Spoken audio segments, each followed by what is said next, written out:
Assalamualaikum dan salam sejahtera. Sekarang anda bersama saya, pengacara anda, Nur Alisha Sofia dari Studio Best TV, TVPSS SK Tengku Bariah, Kuala Terengganu. Pada hari ini, 19 Jun 2025, merupakan Hari Kemuncak Kejohanan Sukan Olahraga dan Sukaneka Peringkat Sekolah SK Tengku Bariah 2025. Kejohanan sukan diadakan selama 2 hari, iaitu pada hari Rabu dan hari Khamis. Majlis dimulakan dengan perarakan masuk. Peserta kejohanan sukan bermula dengan rumah merah, rumah kuning, rumah hijau dan rumah biru. Ucapan Puan Guru Besar Cikgu Nyozi Rohayu binti Jusoh, Guru Besar SK Tengku Bariah. Kejohanan sukan pada kali ini dirasmikan oleh Tuan Haji Ahmad Zulkarnain bin Abdul Manaf, Timbalan PPD Sektor Pembangunan Molek. Jadi dengan lafaz Bismillahirrahmanirrahim, saya merasmikan kejohanan sukan olahraga dan sukaneka peringkat sekolah tahun 2025. Sekian, terima kasih. Gimik pelancaran juga disempurnakan oleh Tuan Haji Zulkarnain bin Abdul Manaf.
Pada hari kemuncak juga diadakan acara larian 4x100 meter jemputan.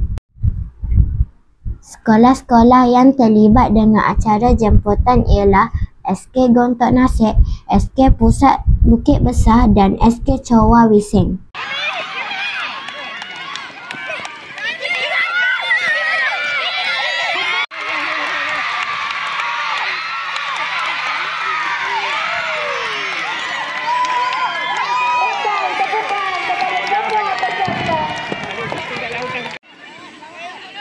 Garisan.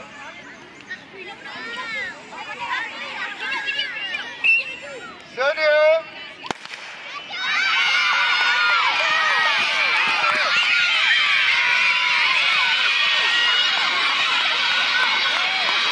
Sekarang kita dapat lihat.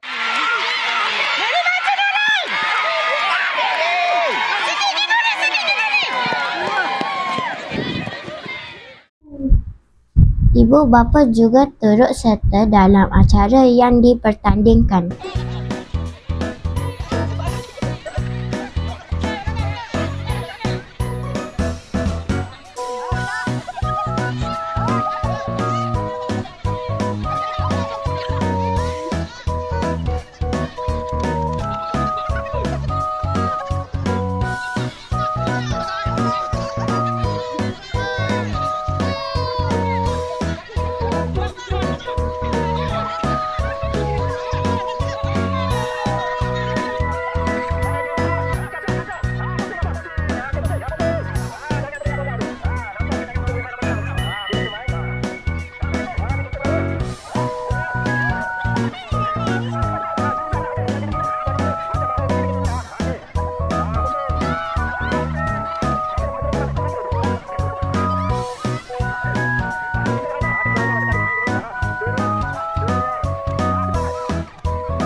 Dalam pertandingan, maskot terbaik dimenangi oleh Rumah Kuning dengan tema Buah Nenas. Johan keseluruhan pada tahun ini dinobatkan kepada Rumah Biru.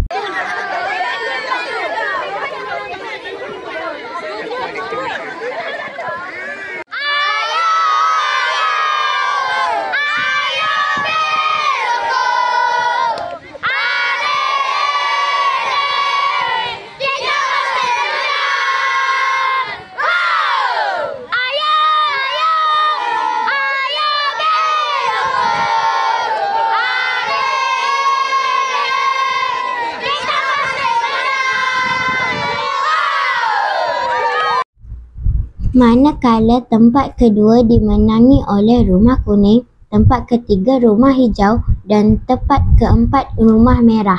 Sekian saya melaporkan untuk Best TV. Best TV, saluran informasi anda. Jumpa lagi. Bye. Jangan lupa like, comment and subscribe channel Best TV. Best TV terbaik.